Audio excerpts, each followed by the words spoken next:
네, 서울 강남 한복판에 들어설 현대차 그룹의 신사옥 GBC를 두고 현대차와 서울시가 팽팽한 대립을 이어가고 있습니다.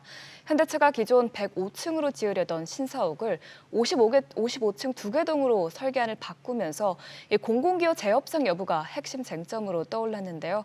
또다시 장고에 들어간 GBC 건설 이야기 자세히 살펴보겠습니다. 김대호 경제학 박사 모셨습니다. 박사님 안녕하세요. 네, 반갑습니다. 네, 박사님, 어제 오세훈 서울시장이 이 GBC 설계안을 변경하려면 공공기여를 포함한 추가 협상이 필요하다고 아예 못을 박았어요. 예, 오세훈 서울시장 지금 임기 2년을 돌고 있는데요. 여기서 특별 기자회견을 하는 자리에서 현대차를 향해서 아주 공식적인 경고를 했습니다. 그러니까 지금 현대차가 짓고 있는 GBC 빌딩이라는 글로벌 비즈니스 센터 빌딩, 이게 대한민국의 한 중심, 강남, 그중에서 또 중심인 지금 삼성동, 과거 한전 부지에 짓기로 했는데요. 이거 지금 짓지도 못하고 강남의 흉물로 되어 있습니다. 지나가는 사람들에게 상당히 불편을 주고 있는데, 자, 이 대목과 관련해서 현대차는 당초에 105층을 짓기로 계획을 하고 서울시와 합의를 했지만 105층은 건물의 비용도 너무 많이 들고 짓는데도 비용이 많이 들고 관리하는데도 문제가 있다. 네. 그래서 55층짜리 두 개로 짓겠다. 이렇게 해서 설계 도면까지 발표를 했어요. 그런데 여기에 대해서 그동안에 서울시가 무슨 소리냐. 105층 짓는다는 걸 전제로 또 더더군다나 이 삼성동은 대한민국의 중심이기 때문에 랜드마크로 지금 잠실에 있는 롯데보다도 최고 고도를 조금 더 높이기로 한 서울의 상징이거든요. 네. 그런데 이것을 갑자기 55개 두 개 동으로 낮추면 이것은 새로운 계획이나 마찬가지이기 때문에 그렇죠. 다시 허가를 받아야 된다.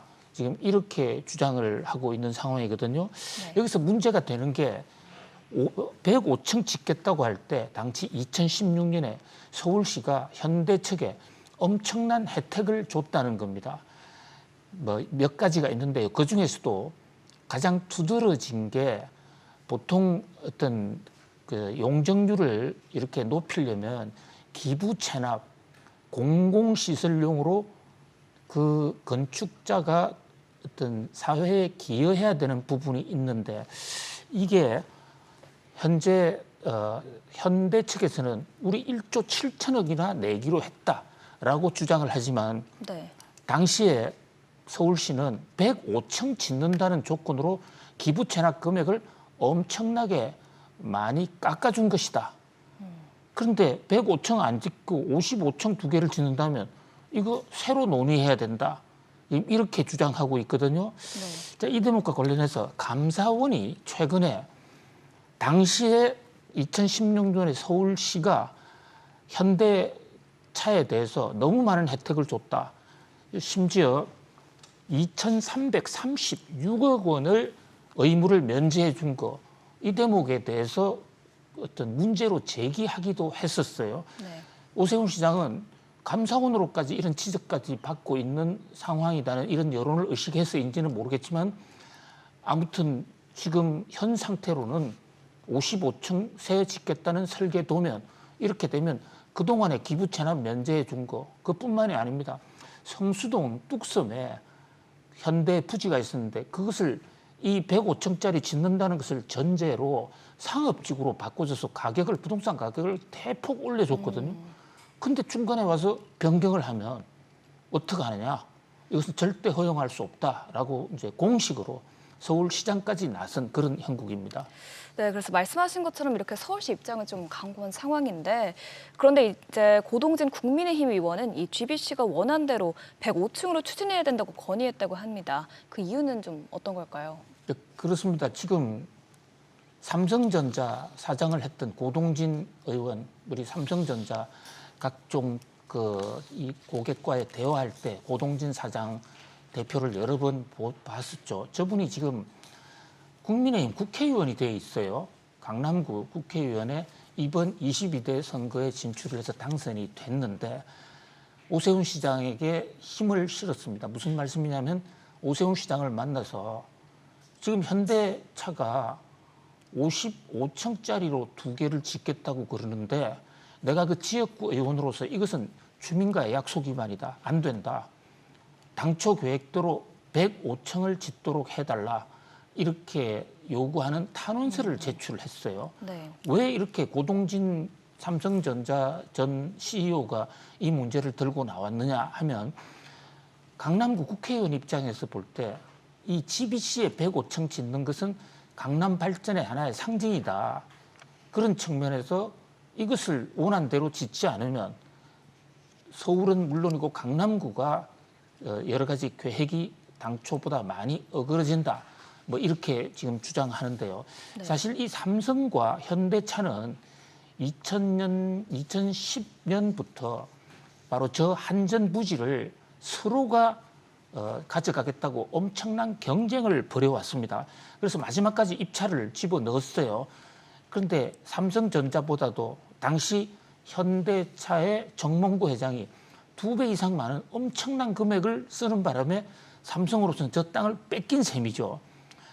그럼에도 불구하고 뭐 그런 뭐 과거 악연이라기보다는 고동진 사장 입장에서는 강남구 국회의원으로서 105층 짓기로 하고 혜택을 받았으니까 105층 지어야 된다. 반드시 관철해달라. 이러면서 오세훈 시장에게 좀 힘을 싣고 있는 그런 모습입니다. 네, 알겠습니다. 또 이제 그 고 의원이 사실 이 토지거래 허가구역 해제도 요청했다고 해요. 그런데 이제 사실 GBC가 문제가 되는 가장 큰 이유가 또 이 토지거래 허가 제도 때문인데 이렇게 원한대로 짓는다고 해서 이 토지거래 허가가 해제되지는 않겠죠. 네, 토지거래 허가하고 이 뭐 105층짜리 짓는 문제하고는 직접적인 상관관계가 있는 것은 아니고요.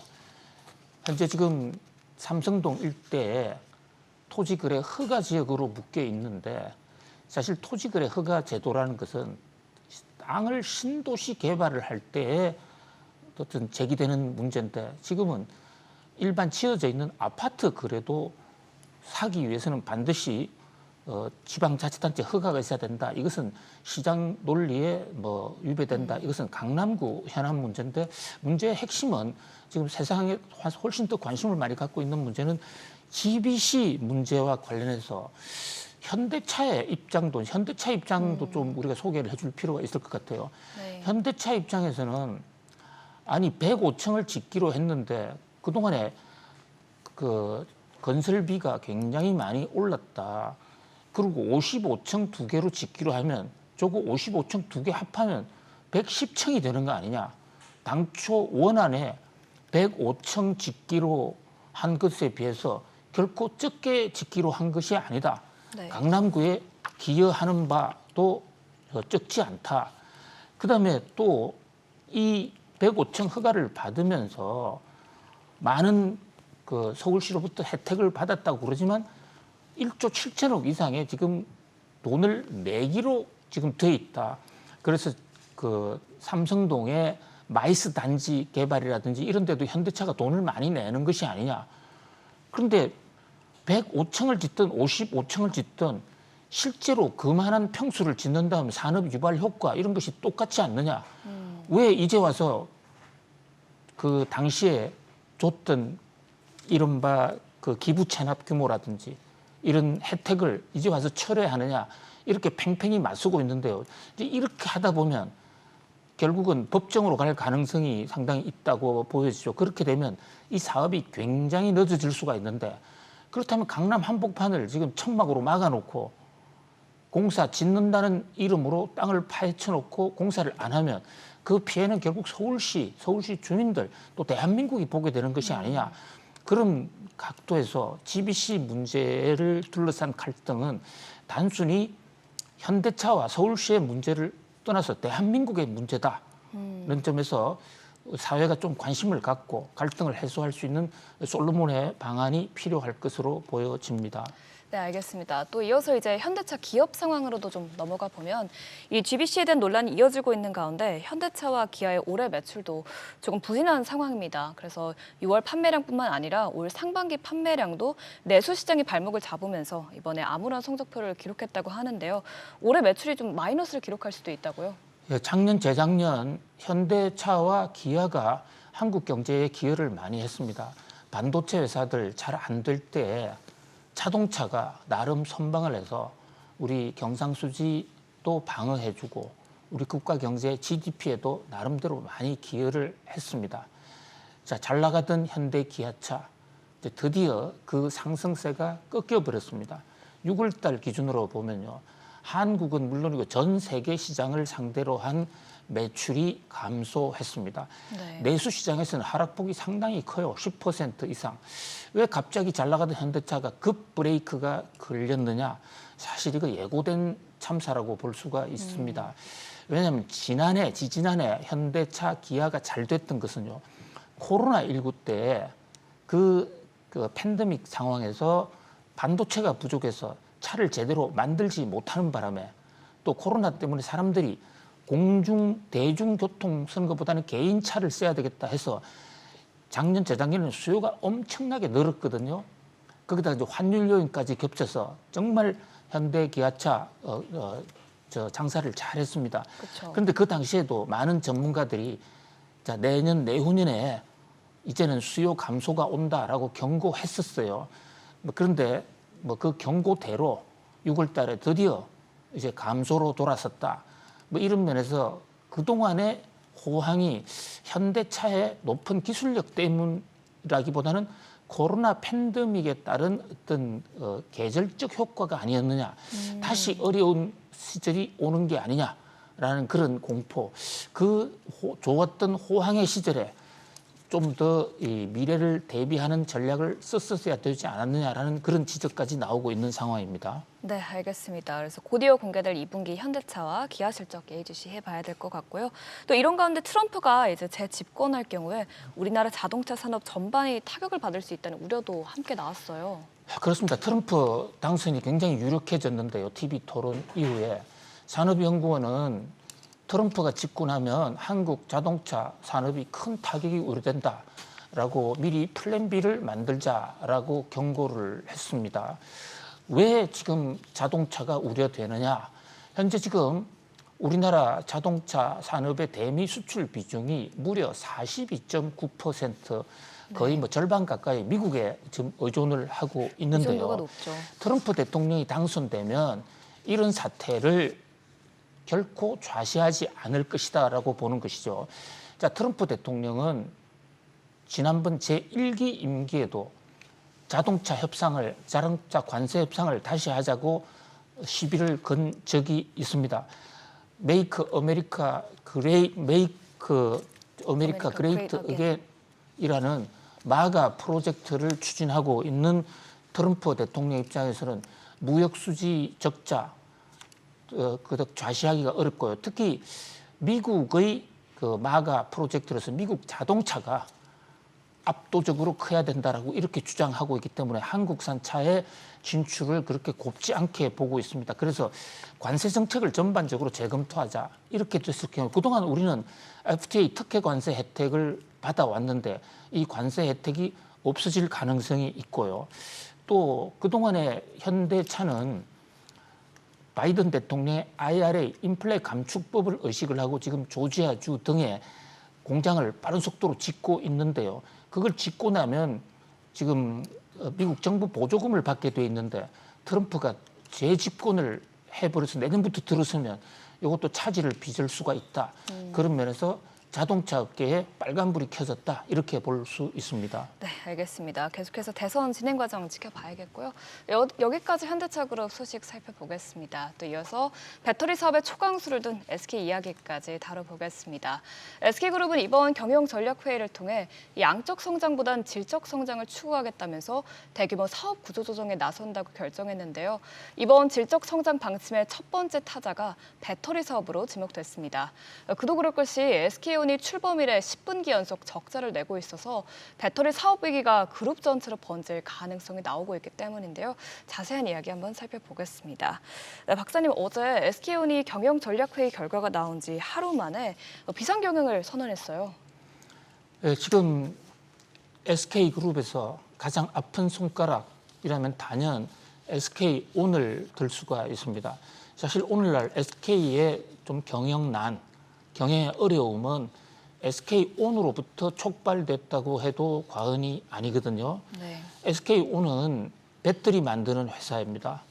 아직 상장사가 아니기 때문에 뭐 우리나라 투자자들에게 그렇게 많이 알려져 있지는 않지만 저게 원래는 SK이노베이션이라는 회사에서 하던 배터리 사업부입니다.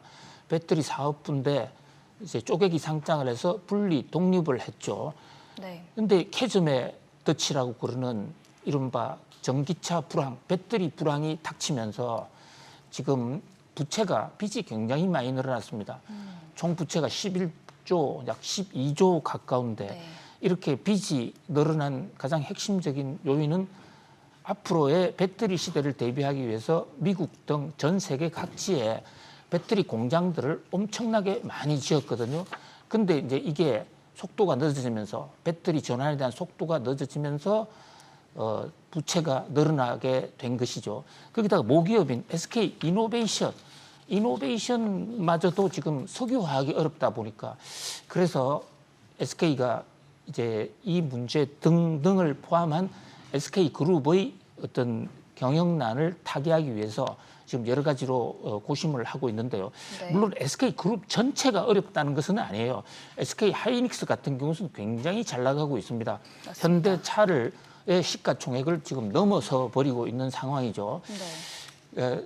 그래서 이제 전체 그 비상경영전략회의에서도 최태원 회장은 큰 그림 속에서 AI로 전환을 얘기를 하면서 동시에 질적 성장, 그래서 좀 잘 안 되고 있는 데를 빨리 어떤 이른바 그 구조 조정에 버금가는 그런 어떤 리셔플 정책을 해서 자 지금 저 나오는 CG에 재무 구조 개선을 하겠다.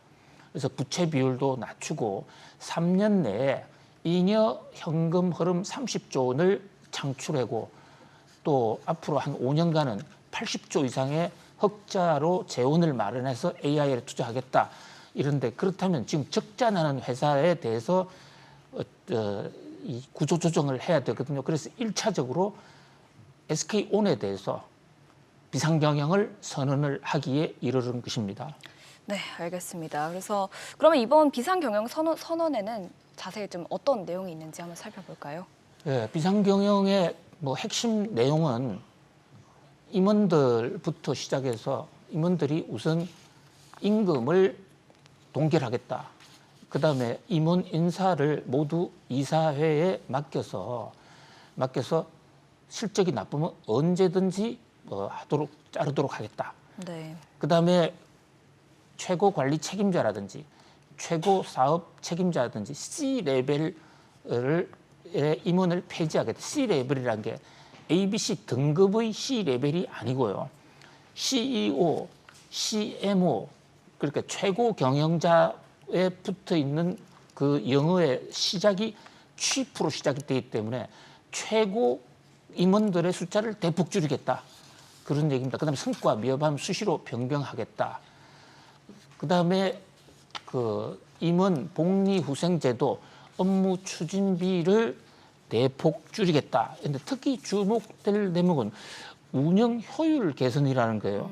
네. 운영 효율 개선이라는 게 오퍼레이션 임프루브먼트인데요. 네. 이게 지금 SK 회사의 가장 특징적인 구조조정 프로젝트거든요. 네. 최태원 회장도 운영 효율 개선을 여러 번 언급을 했어요. 여기서는 생산성을 노린다든지 사람을 당장 자르는 것보다는 기존 사업의 효율을 극대화시킨다. 수익과 고객 만족도 등 성과 지표를 최적화한다. 이런 얘기인데 SK 특유의 아주 그 되살리기 전략에 본격적으로 나서겠다. 이렇게 볼 수가 있습니다. 네, 알겠습니다. 뭐 이런 방식으로 좀 비용을 감축하고 효율성을 극대화하겠다는 내용으로 보이고요. 그러면 좀 원점으로 돌아가서 이제 SK온이 경영난에 빠지게 된 이유가 어떤 건지 한번 살펴보고 싶은데 뭐 아까 말씀하신 것처럼 전기차 캐즘도 있겠고 또 여러 가지 뭐 LG 엔솔이랑 뭐 소송 합의금 문제도 있을 것 같고 그런데 이 부분 좀 한번 살펴보겠습니다. 그렇습니다. 그러니까 왜 이런 SK그룹이 왜 어려워졌느냐. SK그룹에 잘 돼가는 회사가 못 돼가는 회사보다 더 많기 때문에 그룹 전체의 위기라고 보기는 어려운데 자 우선 SK가 안 되게 된 요인 중에요. SK 스퀘어라는 회사가 있어요. SK 스퀘어라는 게 투자 회사인데 투자하는 것마다 좀 어려움을 많이 겪었습니다. 자 지금 SK의 지배 구조를 보면 가운데 있는 SK 스퀘어라는 회사 저 회사 산하에 SK 하이닉스도 있습니다만은 신산업을 한다고 해서 많은 사업을 벌였는데 그 세계 경제가 급속하게 갑자기 얼어붙는 바람에 투자 손실이 좀 많이 일어났고요. 네. 그밖에 SK 이노베이션 제일 왼쪽에 있는 회사 저쪽은 지금 중국의 석유화학 덤핑 때문에 어려운 상황입니다. 이제 그 다음에 SKO는 지금 말씀드린 대로 캐즘이라든지 또 LG화학과의 소송 전쟁 이런 데서 그 피해를 받았기 때문입니다. 그런데 제일 한가운데 있는 SK ENS라는 회사, 이 회사는 지금 굉장히 수익이 좋거든요. 또 SK 하이닉스도 좋은 상황입니다. 그래서 선택과 집중이라고 말씀을 올렸는데 SK ENS와 SK 하이닉스의 이 흑자 부분, 이 부분을 어떻게 극대화하느냐. 또 손실이 나는 회사 SK온, SK이노베이션, SK스퀘어를 손실을 어떻게 줄이느냐. 이것이 SK 구조조정의 핵심이다. 이렇게 볼 수 있겠습니다. 네, 알겠습니다. 지금까지 SK 소식 살펴봤고요. 오늘 모닝벨이 준비한 소식은 여기까지입니다. 박사님 오늘도 말씀 잘 들었습니다. 고맙습니다.